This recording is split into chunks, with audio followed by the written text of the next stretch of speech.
കഴിഞ്ഞ ദിവസത്തെ ഒരു പത്രവാർത്ത കാണാണ്ടായി.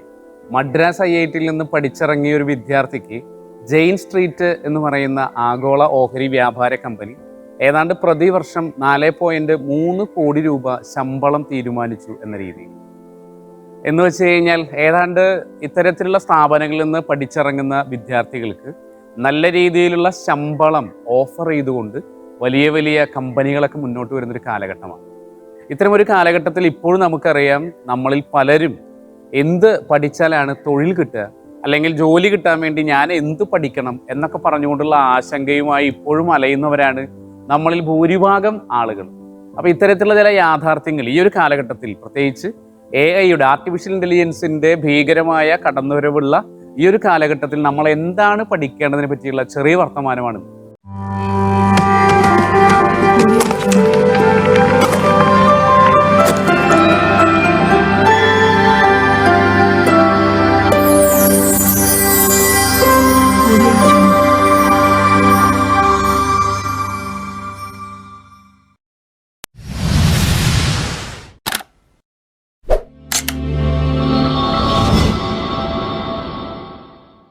നമസ്കാരം. VC ടോക്സിന്റെ പുതിയ വർത്തമാനത്തിലേക്ക് പ്രിയപ്പെട്ട കൂട്ടുകാർക്ക് ഹൃദയം നിറഞ്ഞ സ്വാഗതം.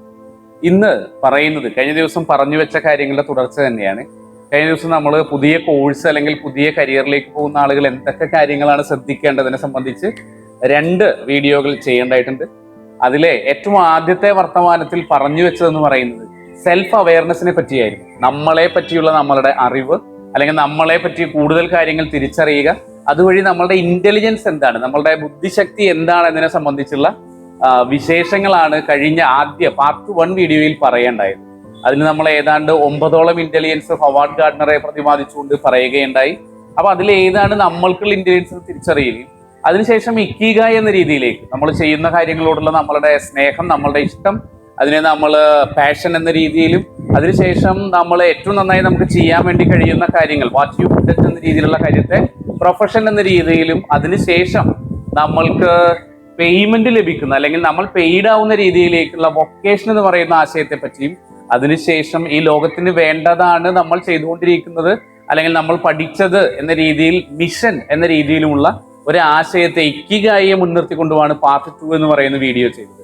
അവിടെയൊക്കെ തന്നെ നമ്മളുടെ ഫിസിക്കിനെ പറ്റി, നമ്മളുടെ സെക്സിനെ പറ്റി, നമ്മളുടെ ഇൻട്രസ്റ്റിനെ പറ്റി, അങ്ങനെ പല പല കാര്യങ്ങളും നമ്മൾ കഴിഞ്ഞ വീഡിയോയിൽ വർത്തമാനം പറയേണ്ടായി.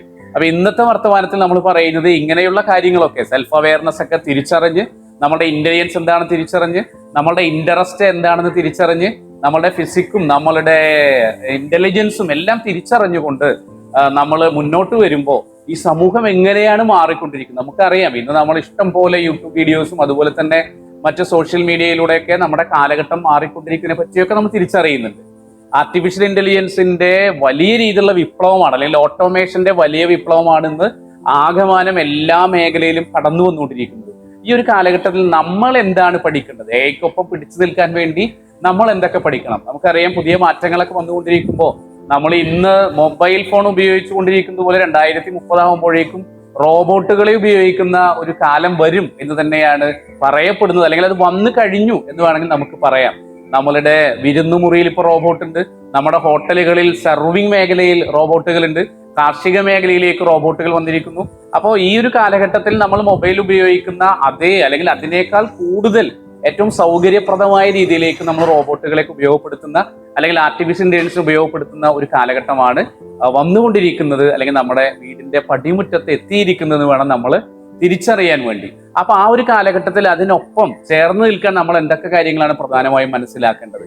അതിൽ ഏറ്റവും പ്രധാനപ്പെട്ട ഒരു കാര്യം എന്ന് പറയുന്നത്, നമ്മൾ മനസ്സിലാക്കേണ്ട ഒരു കാര്യം, നമ്മൾ ഭാവിയിലേക്ക് പഠിക്കുക എന്നതിന് പകരം നമ്മൾ ശ്രദ്ധിക്കേണ്ടത് വർത്തമാനത്തിൽ ഏറ്റവും നന്നായി ജീവിക്കാൻ നമുക്കുണ്ടായിരിക്കേണ്ട നിപുണതകൾ എന്തൊക്കെയാണ് എന്നുള്ളതാണ് ഏറ്റവും പ്രധാനപ്പെട്ട കാര്യം. ഞാനൊരു ജോലി കിട്ടുന്നതിന് വേണ്ടി ഏത് കോഴ്സാണ് പഠിക്കേണ്ടത്, അല്ലെങ്കിൽ ഏത് കോഴ്സ് പഠിച്ചാലാണ് എനിക്കൊരു തൊഴിൽ കിട്ടുക എന്ന രീതിയിലുള്ള ചോദ്യങ്ങളൊക്കെ മാറ്റിക്കൊണ്ട് നമ്മളുടെ സ്കില്ലുകൾ എന്താണ്, ഞാൻ തന്നെ VC ടോക്സിന്റെ പോയൊരു വർത്തമാനത്തിൽ ഈ ഒരു 21ാം നൂറ്റാണ്ടിൽ ജീവിക്കേണ്ട സ്കില്ലുകളെ പറ്റിയൊക്കെ നമ്മൾ വിശദമായി തന്നെ പറയേണ്ടതായിട്ടുണ്ട്.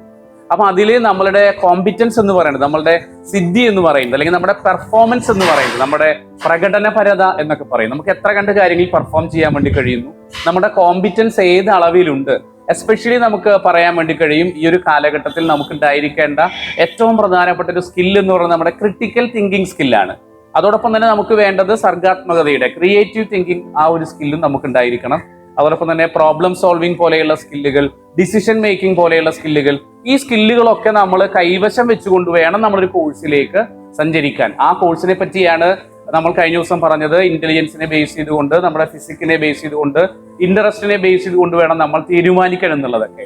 അപ്പൊ ഒരു AI കാലഘട്ടമാണ് എന്നുള്ളത് കൊണ്ട് തന്നെ നമ്മൾ അതുമായി ബന്ധപ്പെട്ട് വരുന്ന, ഇപ്പോൾ നമുക്ക് പറയാൻ വേണ്ടി കഴിയും, ഇപ്പൊ ഡാറ്റ അനാലിസിസുമായി ബന്ധപ്പെട്ട, അല്ലെങ്കിൽ ഡീപ്പ് ലേണിംഗുമായി ബന്ധപ്പെട്ട, അല്ലെങ്കിൽ മെഷീൻ ലേണിംഗുമായി ബന്ധപ്പെട്ട, അല്ലെങ്കിൽ ക്ലൗഡ് കമ്പ്യൂട്ടിങ്ങുമായി ബന്ധപ്പെട്ട, അല്ലെങ്കിൽ സൈബർ സെക്യൂരിറ്റിയുമായി ബന്ധപ്പെട്ട, അല്ലെങ്കിൽ ആ രീതിയിലുള്ള കോഴ്സുകളിലേക്ക് ആയിരിക്കണം നമ്മൾ ഏറ്റവും കൂടുതൽ ഇനിയുള്ള കാലഘട്ടത്തിൽ ശ്രദ്ധിക്കേണ്ടത്. നമുക്കറിയാം ഇപ്പോൾ പുതിയ കാലഘട്ടത്തിലൊക്കെ ഫോസിൽ ഇന്ധനങ്ങൾ പോലെയുള്ള അത്തരം ഇന്ധനങ്ങളെ മാറ്റിവെച്ചുകൊണ്ട് നമ്മൾ സോളാർ എനർജിയൊക്കെ ഏറ്റവും ചെലവ് കുറഞ്ഞ രീതിയിൽ എങ്ങനെ ഉണ്ടാക്കാം എന്ന് പുതിയ കാലഘട്ടം പര്യവേഷണം നടത്തിക്കൊണ്ടിരിക്കുന്നു, ഗവേഷണം നടത്തിക്കൊണ്ടിരിക്കുന്നു.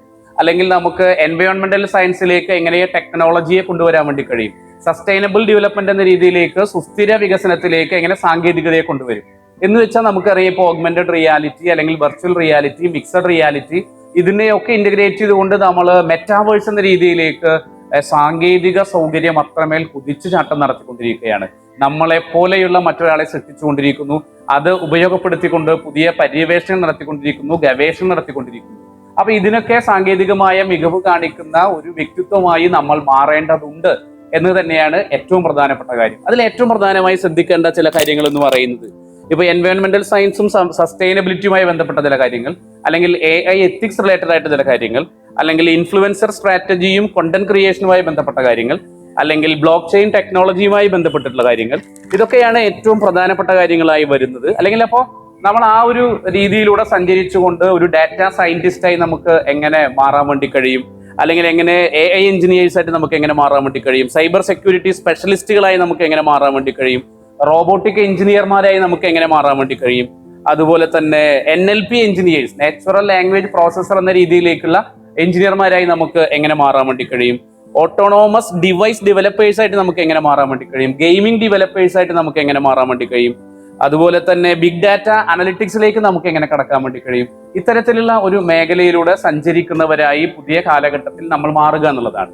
അപ്പൊ സയന്റിഫിക് ആപ്റ്റിറ്റ്യൂഡുള്ള ആളുകൾ മാത്രമല്ല, അതിനപ്പുറത്തേക്ക് നമുക്ക് മനസ്സിലാക്കേണ്ട ഒരു പ്രധാനപ്പെട്ട കാര്യം എന്ന് പറയുന്നത്, ഇപ്പൊ നമുക്കറിയാം മനുഷ്യന്റെ കായികാധ്വാനം വരുന്ന ഒരുപാട് മേഖലകളുണ്ട്. ഗതാഗത മേഖലകളുണ്ട്, അല്ലെങ്കിൽ നിർമ്മാണ മേഖലകളുണ്ട്, അല്ലെങ്കിൽ കാർഷിക മേഖലകളുണ്ട്. ഇവിടെയൊക്കെ ആ കായികാധ്വാനത്തെ മുഴുവൻ ഓട്ടോമേഷൻ അതിനെ മുഴുവൻ തുടച്ചു നീക്കി കടന്നു വരുമ്പോൾ നമ്മൾ മനസ്സിലാക്കേണ്ടത് ഇന്റലക്ച്വൽ മേഖലയിലേക്ക് നമുക്ക് സഞ്ചരിക്കാൻ വേണ്ടി കഴിയുമെന്നുള്ളതാണ്. പക്ഷെ ആ ഇന്റലക്ച്വൽ മേഖലയിലേക്കാണ് AI സാധ്യതകൾ കടന്നു വരുന്നത്.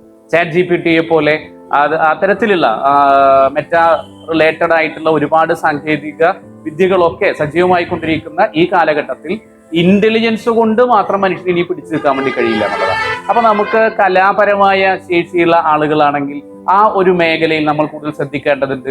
അല്ലെങ്കിൽ സംരംഭകത്വവുമായി ബന്ധപ്പെട്ട മേഖലയിലേക്ക് നമ്മൾ കടന്നു വരേണ്ടതുണ്ട്. അല്ലെങ്കിൽ മനഃശാസ്ത്രത്തിന്റെ മേഖലയിലേക്ക് നമ്മളുടെ ആപ്റ്റിറ്റ്യൂഡിന് പറ്റിയ കോഴ്സുകൾ ഉണ്ടോ എന്ന് നമ്മൾ കണ്ടെത്തേണ്ടതുണ്ട്. ഇപ്പൊ ഉദാഹരണം പറയുകയാണെങ്കിൽ കൊമേഴ്സ് പഠിച്ച വിദ്യാർത്ഥികളാണെങ്കിൽ, ഇപ്പൊ കൊമേഴ്സുമായി ബന്ധപ്പെട്ടിട്ടുള്ള ആപ്റ്റിറ്റ്യൂഡ് അഭിരുചിയുള്ള ആളുകളാണെങ്കിൽ അവർക്ക് കൂടുതലായി സഞ്ചരിക്കാൻ വേണ്ടി കഴിയുന്ന, അല്ലെങ്കിൽ പുതിയ കരിയർ എന്ന രീതിയിൽ സെലക്ട് ചെയ്യാൻ വേണ്ടി പറ്റുന്ന മേഖലകൾ എന്ന് പറയുന്നത് ഇപ്പൊ ഈ കൊമേഴ്സിലേക്ക്, അല്ലെങ്കിൽ ഡിജിറ്റൽ മാർക്കറ്റിംഗിലേക്ക്, സോഷ്യൽ ഗവേണൻസിലേക്ക്, ഫിൻടെക് അനലിസ്റ്റ് എന്ന രീതിയിലേക്ക്, അത്തരത്തിലുള്ള മേഖലകളിലൂടെയൊക്കെ സഞ്ചരിക്കുക എന്നുള്ളതാണ്. ഇന്റർനാഷണൽ പ്രോപ്പർട്ടി മാനേജർ എന്ന് പറയുന്ന മേഖലയിലൂടെ, അല്ലെങ്കിൽ ബിസിനസ് ഡാറ്റ അനലൈസർ എന്നുള്ള മേഖലയിലൂടെ, ആ ഒരു മേഖലയിലൂടെയൊക്കെ കൊമേഴ്സ് പഠിച്ച വിദ്യാർത്ഥികൾക്ക് പുതിയ കാലഘട്ടത്തിൽ സഞ്ചരിക്കാൻ വേണ്ടി കഴിയും എന്ന് നമ്മൾ തിരിച്ചറിയേണ്ടതുണ്ട്. അപ്പൊ ഏറ്റവും പ്രധാനമായി പറഞ്ഞു വെക്കുന്നത്, നേരത്തെ പറഞ്ഞ കാര്യം തന്നെയാണ് ഒന്നുകൂടി പറയുന്നത്, പ്രധാനപ്പെട്ട കോമ്പിറ്റൻസ് നമുക്കുണ്ടോ, അല്ലെങ്കിൽ പ്രധാനപ്പെട്ട പെർഫോമൻസ് നമുക്കുണ്ടോ, നമ്മുടെ സിദ്ധി എത്ര കണ്ടുണ്ട്, അല്ലെങ്കിൽ നമ്മുടെ പ്രകടനപരത എത്ര കണ്ടുണ്ട് എന്നുള്ള കാര്യങ്ങളാണ് ഏറ്റവും പ്രധാനമായി ശ്രദ്ധിക്കേണ്ടത്. അവിടെ തന്നെ നേരത്തെ പറഞ്ഞ ക്രിട്ടിക്കൽ തിങ്കിങ്ങും, അതുപോലെ തന്നെ ക്രിയേറ്റീവ് തിങ്കിങ്ങും, പ്രോബ്ലം സോൾവിങ്ങും, അതുപോലെ തന്നെ ഡിസിഷൻ മേക്കിങ്ങും ഒക്കെ, അല്ലെങ്കിൽ കമ്മ്യൂണിക്കേഷൻ സ്കില്ലും ഒക്കെ നമ്മൾ നേടിയെടുക്കേണ്ടതായിട്ടുണ്ട്. അത്തരം സ്കില്ലുകൾ നേടിയെടുത്തുകൊണ്ട് ഭാവിയിലേക്ക് വേണ്ടതല്ല, വർത്തമാനത്തിൽ നമുക്കുണ്ടായിരിക്കേണ്ട നിപുണത എന്തൊക്കെയാണെന്നുള്ള തിരിച്ചറിവിലൂടെ മുന്നോട്ട് പോകാൻ വേണ്ടി പുതിയ കാലഘട്ടത്തിൽ നമുക്ക് കഴിയണം. കാലഘട്ടം വളരെ വേഗതയിലാണ് മുന്നോട്ട് പോയിക്കൊണ്ടിരിക്കുന്നത്. അവിടെ ഒരിക്കലും ഒരു കഥ ഇങ്ങനെ പറഞ്ഞു വെക്കാറുണ്ട്. ആ കഥ ഇങ്ങനെയാണ്. ഒരു ബുദ്ധിമാനായിട്ടുള്ള ഒരാൾ, വളരെ ബുദ്ധിമാനാണ്, അയാൾക്ക് ഒരുപാട് ശേഷിയുമുണ്ട്. അയാൾ ദൈവത്തിനോട് ഒരു വരം ചോദിക്കുകയാണ്. അപ്പൊ ദൈവം പറയുകയാണ്, നിന്റെ മുമ്പിലേക്ക് 3 കുതിരകളെ ഞാൻ പറഞ്ഞേക്കാം. അപ്പൊ ആ കുതിരകൾ മുന്നിലൂടെ ഓടിപ്പോകുന്ന സമയത്ത് അതിലെ ഒരു കുതിരയിൽ നിന്ന് നീ ഒരു വാലെടുത്ത് വരികയാണെങ്കിൽ നീ ആഗ്രഹിക്കുന്ന വരം ഞാൻ തരാമെന്ന് ദൈവം പറയുന്നുണ്ട്. അങ്ങനെ ഇയാളുടെ മുമ്പിലേക്ക് 3 കുതിരകളിലെ ആദ്യ കുതിര ഓടി വരികയാണ്. അപ്പൊ ആ ഓടി വരുന്ന കുതിര തടിമാടനായിട്ടുള്ള ഒരു കുതിരയാണ്. സർവ്വശക്തിയും എടുത്താണ് ആ കുതിര ഓടി വരുന്നത്. അപ്പൊ ഇയാൾ തീരുമാനിക്കുകയാണ്, ഇത്രയും ശേഷിയുള്ള ഒരു കുതിരയെ പിടിക്കാൻ വേണ്ടി പ്രായോഗികമെല്ലാം തിരിച്ചറിയുന്നു. അയാൾ ആ കുതിരയെ ഒഴിവാക്കുന്നു. രണ്ടാമത്തെ കുതിര ഓടി വരുന്നത് വളരെ വേഗതയിലാണ്. അതിവേഗതയിൽ ഓടി വരുന്നതിനെ പിടിച്ച് നിർത്താൻ തനിക്ക് കഴിയില്ല. അതിന്റെ വാലിൽ നിന്നൊരു രോമം എടുക്കാൻ വേണ്ടി തനിക്ക് കഴിയില്ല എന്ന തിരിച്ചറിവിൽ അയാൾ അതും ഒഴിവാക്കുകയാണ്. ഒടുവിൽ ഒരു ചവാലിയായിട്ടുള്ള കുതിര ഓടി വരുന്നുണ്ട്. ഇയാളെ എങ്ങനെയെങ്കിലും പിടിച്ച് ഇതിൽ നിന്നൊരു വാല് എടുക്കാം, വാലിൽ നിന്ന് രോമം എടുക്കാം എന്ന് അയാൾ തീരുമാനിക്കുകയാണ്. അങ്ങനെ ആ കുതിര ഓടി വരുന്നത്, അതിന്റെ പുറത്ത് ഇയാൾ കയറി പക്ഷെ വാലിലേക്ക് നോക്കുമ്പോൾ അവിടെ വാല് കാണാനില്ല എന്നുള്ളതാണ് യാഥാർത്ഥ്യം. എന്ന് വെച്ചാൽ നമ്മൾ അവസരത്തിന് വേണ്ടി ഒരിക്കലും കാത്തിരിക്കുക എന്നുള്ളത് ഒരു ശരിയായ രീതിയല്ല. നമുക്ക് മുമ്പിലേക്ക് വരുന്ന ഏതൊരു അവസരവും സമർത്ഥമായി ഉപയോഗിക്കുക എന്നുള്ളതാണ്. അപ്പൊ ഇനിയൊരു കാലഘട്ടത്തിന് വേണ്ടി നമ്മൾ കാത്തിരിക്കുക എന്നുള്ളതല്ല, ഈ ഒരു കാലഘട്ടത്തിൽ ഇതാണ് നമ്മുടെ അവസരം എന്ന തിരിച്ചറിവിൽ നമ്മളുടെ ശേഷിയെ ഉപയോഗപ്പെടുത്തുക, അവസരത്തെ ഉപയോഗപ്പെടുത്തുക, ഈ കാലഘട്ടത്തിന് അനുയോജ്യമായ ഒരു വ്യക്തിയായി മാറുക എന്നതാണ് നമ്മുടെ മുമ്പിലുള്ള ഏറ്റവും പ്രധാനപ്പെട്ട കടമ. പ്രിയപ്പെട്ടവരെ, നിങ്ങൾക്ക് എല്ലാവർക്കും SSLC വിജയിച്ച മുഴുവൻ കുട്ടികൾക്കും +2 വിജയം കാത്തിരിക്കുന്ന എല്ലാ പ്രിയപ്പെട്ടവർക്കും ഹൃദയം നിറഞ്ഞ ആശംസകളും അഭിനന്ദനങ്ങളും അറിയിക്കുന്നു. മറ്റൊരു വർത്തമാനമായി നമുക്ക് വീണ്ടും കാണാം. Thank you.